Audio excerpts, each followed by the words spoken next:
Good afternoon. I'm Olivia Quay with a quick update on Singapore's inflation situation.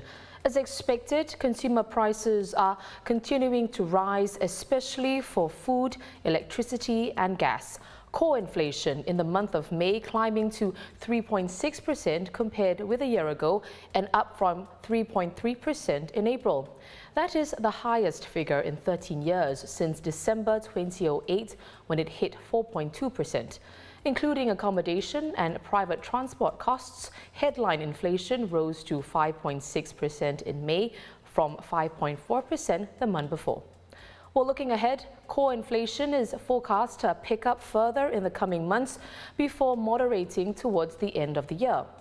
For the year as a whole, the Monetary Authority of Singapore and the Ministry of Trade and Industry forecast core inflation to average 2.5 to 3.5% and the headline figure to come in between 4.5 and 5.5%.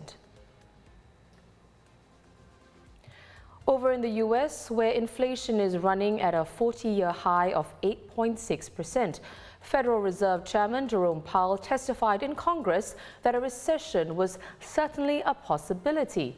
Well, the US is facing challenging times right now, with interest rates rising sharply and consumer prices surging. The concern is the central bank will trigger a recession in its effort to bring down prices.